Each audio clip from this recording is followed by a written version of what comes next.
கோயம்புத்தூர் தமிழ்நாடு வேளாண்மை பல்கலைக்கழகம் வழங்கும் வேளாண் மண்டலங்களுக்கான வேளாண் ஆலோசனை. மேற்கு மண்டல விவசாயிகளுக்கான வேளாண் ஆலோசனை. மேற்கு மண்டலத்தில் அனைத்து மாவட்டங்களிலும் அடுத்து வரும் 5 நாட்களுக்கு தூறல் அல்லது லேசான மழையுடன் மணிக்கு 6 முதல் 24 கிலோமீட்டர் வரை அதிக மாறுபாடுள்ள வேகமான காற்றும் எதிர்பார்க்கப்படுகிறது. ஏனைய மாவட்டங்களை விட திருப்பூரில் அதிக வேகத்துடன் காற்று வீசக்கூடும். அதிகபட்ச வெப்பநிலையானது 2 முதல் 3 டிகிரி செல்சியஸ் வரையிலும் உயர வாய்ப்புள்ளது. வறண்ட வானிலை மற்றும் அதிக காற்றின் வேகம் எதிர்பார்க்கப்படுவதால் அனைத்து இரவை பயிர்களுக்கும் மண் ஈரத்தினை பொறுத்து நீர்ப்பாசனம் செய்யவும். கடந்த வார மழை மற்றும் நடப்பு வறண்ட வானிலையினை உபயோகப்படுத்தி உடனடியாக சரிவுக்கு குறுக்காக மண் புரட்டிவிடும் கலப்பை மூலம் கோடை உழவு செய்து மழை நீரினை சேமிப்பதுடன் மண் அரிப்பினையும் தடுக்கலாம். கரும்பில் வறண்ட வானிலை எதிர்பார்க்கப்படுவதால் இளங்குருத்துப்புழு தாக்குதல் முன்பட்டம் மற்றும் இடைப்பட்ட கரும்பில் வராமல் இருக்க தண்ணீர் அடிக்கடி பாய்ச்ச வேண்டும். மேலும் பயிர் மூடாக்கு செய்வதன் மூலம் நீர் தேவையை குறைக்கலாம். 1 ஏக்கருக்கு தேவையான கரும்பு பூஸ்டர் 1 கிலோ, 1.5 கிலோ மற்றும் 2 கிலோ நடவு செய்த 45, 60 மற்றும் 75வது நாள் முறையே 200 லிட்டர் தண்ணீரில் கலந்து தெளிக்கவும். ஏப்ரல் மாதத்தில் மரவள்ளிக்கிழங்கு குச்சிகளை நடுவதற்கு தயாரித்த மானாவாரி நிலங்களில் நடவு செய்யலாம். மாவு பூச்சியை கட்டுப்படுத்த 5% வேப்பம் கொட்டை சாறு தெளிக்கவும். வாழையில் வளர் பருவத்தில் வரும் 5 நாட்களுக்கு அதிவேக சுழற்காற்று எதிர்பார்க்கப்படுவதால் 5 மாத வயதுடைய வாழைகளுக்கு போதிய முட்டு கொடுப்பதன் மூலம் சாயாமல் பாதுகாக்கலாம். வாழையில் வாடல் நோயை மேலாண்மை செய்ய 1 ஏக்கருக்கு பேசில்லஸ் சப்டிலிஸ் 2.5 கிலோ மற்றும் 300 கிலோ தொழு உரத்துடன் கலந்து மண் அணைக்கும் போது இடவும். தென்னையில் அனைத்து மரப்பயிர்களுக்கும் தூரிலிருந்து 1.5 அடி தூரத்தில் உள்நோக்கிய வட்டப்பாத்தி அமைத்தும் மூடாக்கு அமைத்தும் நீர் ஆவியாதலை தடுக்கவும். அதிக வெப்பநிலை காரணமாக ரூகோஸ் வெள்ளையீ தாக்கம் அதிகரிக்கிறது. ரூகோஸ் சுருள் ஈ மேலாண்மை செய்ய 1 ஹெக்டருக்கு மஞ்சள் ஒட்டும் பொறியை 3க்கு 1 அடி 5க்கு 1 அடி என்ற அளவில் 20 எண்ணிக்கையில் கட்டவும். என்கார்சியா ஒட்டுண்ணியை 1 ஹெக்டருக்கு 100 என்ற அளவில் இடவும். கிரைசோபிட் என்ற ஒட்டுண்ணி முட்டையை 1 ஹெக்டருக்கு 1000 என்ற எண்ணிக்கையில் இலையின் அடிப்பரப்பில் ஸ்டாப்லர் மூலம் பிணைக்கவும். கால்நடைகளுக்கு அதிகப்படியான காற்றின் ஈரப்பதம் மற்றும் உயரும் வெப்பநிலையின் காரணமாக கால்நடைகளுக்கு வெப்ப அயற்சி ஏற்படுவதனை தவிர்க்க அடிக்கடி சுத்தமான குடிநீர் வழங்கவும். கோழிகளில் வெள்ளை கழிசல் நோய் வராமல் இருக்க அருகிலுள்ள கால்நடை மருத்துவமனைகளில் தடுப்பூசி போட்டுக்கொள்ள வேண்டும். காவிரி டெல்டா மண்டல விவசாயிகளுக்கான வேளாண் ஆலோசனை. பயறு வகை பயிர்களில் வெப்பநிலை சற்று உயர்ந்து வருவதால் சாறு உறிஞ்சும் பூச்சிகளின் தாக்கம் தென்பட்டால் 5% வேப்பங்கொட்டை சாறு கரைசலை தெளிக்க வேண்டும். தென்னை மரத்தை சுற்றி உள் சாய்வு வட்ட வடிவ பாத்திகளை அமைப்பது கோடையில் மழைநீரை மண்ணில் சேமிக்க முடியும். வாழை மரங்கள் காற்றினால் சாயாமல் இருக்க வாழை மரங்களுக்கு முட்டு கொடுத்து பாதுகாக்கவும். கோடை காலத்தில் கால்நடைகளுக்கு கோடை காலத்தில் ஒட்டுண்ணி தாக்கம் அதிகம் ஏற்படக்கூடும். இதனால் கால்நடைகளுக்கு இரத்த சோகை மற்றும் பிற நோய்கள் ஏற்பட நேரிடும். இதனால் கால்நடைகள் சோர்வுடனும் தீவனம் உட்கொள்ளா வண்ணம் காணப்படும். இவற்றிலிருந்து கால்நடைகளை பாதுகாக்க 3 மில்லிலிட்டர் பியூடாக்ஸ் மருந்தை 1 லிட்டர் தண்ணீரில் கலந்து துணியின் மூலம் துடைக்கவும். தெற்கு மண்டலம் ஒன்றிற்குட்பட்ட மாவட்டங்களுக்கான வேளாண் ஆலோசனை. விவசாயிகள் மண்ணின் ஈரப்பதத்திற்கு ஏற்ப பாசனம் செய்யுமாறு கேட்டுக்கொள்ளப்படுகிறார்கள். மானாவாரி மற்றும் பாசன பயிர்களை விவசாயிகள் உள்ளூர் தட்பவெப்பநிலைக்கு ஏற்ப மருந்து தெளிக்குமாறு கேட்டுக்கொள்ளப்படுகிறார்கள். நெல் தரிசு பயறு விதைப்பு செய்ய விவசாயிகள் விரைவில் விதைப்பு மேற்கொள்ள அறிவுறுத்தப்படுகிறார்கள். தென்னையில் தற்போது நிலவும் வானிலை ரூகோஸ் வெள்ளை ஈக்களுக்கு சாதகமாக உள்ளது. என்கார்சியா ஒட்டுண்ணிகளின் எண்ணிக்கையை அதிகரிக்க மைதா கரைசல், அதாவது 1 லிட்டர் தண்ணீரில் 25 கிராம் மைதா தெளிக்கவும். மஞ்சள் குச்சி பொரியையும் வைக்கவும். செயற்கை உரம் தெளிக்க வேண்டாம். எலுமிச்சை மற்றும் கொய்யாவில் மண்ணின் ஈரப்பதத்தை பாதுகாக்க மரத்தை சுற்றிலும் பாத்தி அமைத்து தழை கூலங்களை மண்ணில் களை வெட்டி மூடி வைக்கவும். தெற்கு மண்டலம் 2ற்குட்பட்ட மாவட்டங்களுக்கான வேளாண் ஆலோசனை. மா பயிரில் தத்துப்பூச்சி தாக்குதல் பரவலாக தென்படுகின்றது. இவற்றின் குஞ்சுகளும் தத்துப்பூச்சியும் பூக்கும் தருணத்தில் பூங்கொத்துகளின் சாற்றை உறிஞ்சும். இதனால் பூங்கொத்துக்கள் வாடிவிடும். சேதம் அதிகமாகும் நிலையில் மொட்டுக்களும் பூக்களும் கருகி உதிர்ந்துவிடும். இதனை கட்டுப்படுத்த 1 லிட்டர் தண்ணீருக்கு தலா 5 கிராம் என்ற அளவில் மெட்டாரைசியம் அனிசோஃப்லியே மற்றும் வெர்டிசீலியம் லெக்கானி ஆகியவற்றை நன்கு கலந்து இலை வழியாக தெளிக்கவும். அல்லது ரசாயன முறையில் கட்டுப்படுத்த 10 லிட்டர் தண்ணீருக்கு 20 மில்லி என்ற அளவில் இமிடாக்ளோபிரைடு மருந்தினை 10 மில்லி ஒட்டும் பசை சேர்ந்து கலந்து தெளிக்கலாம். கொய்யா பழப்பயிரில் பழ ஈக்களின் தாக்குதல் பரவலாக தென்படுகிறது.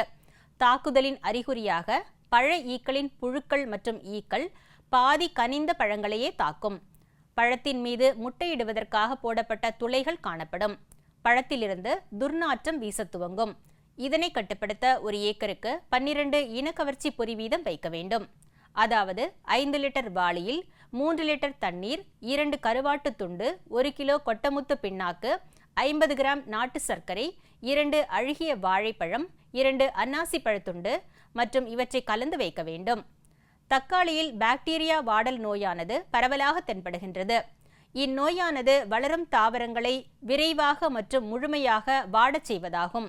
தக்காளியின் கீழ் இலைகள் வாடுவதற்கு முன்பே விழுந்துவிடும். தண்டு நாளங்களில் படையெடுத்து திசுக்களை மஞ்சள் பழுப்பு நிறமாக நிறமாற்றம் அடைய செய்கின்றன. இதன் தாக்குதலை கட்டுப்படுத்த நாற்று நடும் பொழுது நாற்றிற்கு சேதம் ஏற்படாமல் நட வேண்டும். ஒரு ஹெக்டருக்கு 10 கிலோ ப்ளீச்சிங் தூளை இடலாம். கத்தரி பயிர் சாகுபடி செய்துள்ள விவசாயிகள் விளைச்சலை அதிகரிக்க அல்லது மகசூல் பெற லிட்டருக்கு 5 கிராம் என்ற அளவில் காய்கறி நுண்ணூட்ட கலவையுடன் ஒட்டும் திரவம் கலந்து நட்ட 30 நாட்களுக்கு பிறகு ஒவ்வொரு 15 நாள் இடைவெளியில் இலைவழி தெளிப்பு தெளிக்க வேண்டும்.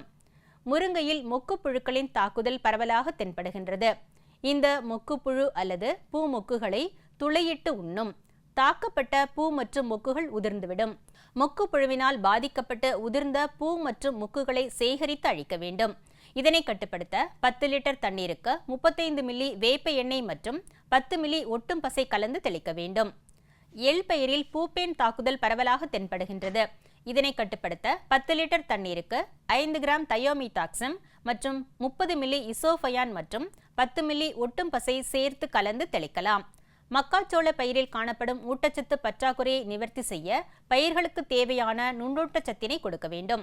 தற்பொழுது மக்காச்சோளம் நடவு செய்துள்ள விவசாயிகள் ஒரு ஏக்கருக்கு 5 கிலோ சிறுதானிய நுண்ணூட்டம் அல்லது 10 கிலோ ஜிங்க் சல்பேட் நுண்ணுரத்தினை கொடுப்பதன் மூலம் நுண்ணூட்டச்சத்து குறைபாட்டை நிவர்த்தி செய்யலாம். மேலும் மக்கிய தொழு உரத்துடன் ஒரு ஏக்கருக்கு 2 கிலோ அசோஸ்பைரிலம், 2 கிலோ பாஸ்போ பாக்டீரியாவை கலந்து இட வேண்டும். வெப்பமான வானிலை நிலவும் போது மாடுகளை பாதுகாக்க 3 பெரிய நெல்லிக்காய்களை இடித்து தீவனத்துடன் கலந்து கொடுக்கலாம். மேலும் கறவை மாடுகளுக்கு நாள் ஒன்றுக்கு 1 கைப்பிடி அளவு வெந்தயம், 1 கைப்பிடி அளவு நெல்லிக்காய் வற்றல் போன்றவைகளை நன்கு ஊற வைத்து அரைத்து தீவனத்துடன் கலந்து கொடுக்கலாம். மலைப்பிரதேச மண்டல விவசாயிகளுக்கான வேளாண் ஆலோசனை: அனைத்து பயிர்களுக்கும் போதிய வடிகால் வசதி வழங்குதல், உரம் மற்றும் பூச்சிக்கொல்லி பயன்பாடு போன்ற உழவியல் பயிர் பாதுகாப்பு நடவடிக்கைகளை மழை நிற்கும் வரை ஒத்திவைக்கவும். 5 மாத வயதுள்ள வாழை மரங்களுக்கு மரக்கம்பங்களை பயன்படுத்தி ஆதரவு அளிக்கவும். வடிகால் வசதி செய்து உரம் மற்றும் பூச்சிக்கொல்லி மருந்துகளை பயன்படுத்துவதை தவிர்க்கவும். அழுகும் மற்றும் அழுகிய இலைகளை அகற்றுதல் மற்றும் அழித்தல் வேண்டும். கேரட் பயிரில் துரு ஈக்கள் பாதிப்பை ஏற்படுத்தலாம். கேரட் பயிரில் துரு மேலாண்மை செய்ய விதைத்த 45 முதல் 50 நாட்களில் ஒரு ஏக்கருக்கு 4 கிலோ குளோரோன்டனோலிபில் என்ற குருணை மருந்துகளை மழை இல்லாத நேரங்களில் மண்ணில் இட வேண்டும். கால்நடைகளை மின்னல் மற்றும் இடியுடன் கூடிய மழையிலிருந்து பாதுகாக்க கால்நடைகளை வெளியில் மேய்க்க அனுமதிக்காதீர்கள். மின் கம்பங்கள் மற்றும் மரங்களுக்கு அடியில் கால்நடைகளை கட்ட வேண்டாம். உள்ளூர் கால்நடை மருத்துவருடன் கலந்தாலோசித்து உங்கள் கால்நடைகளுக்கு பருவகால நோய்களுக்கு எதிராக தடுப்பூசி போடுங்கள்.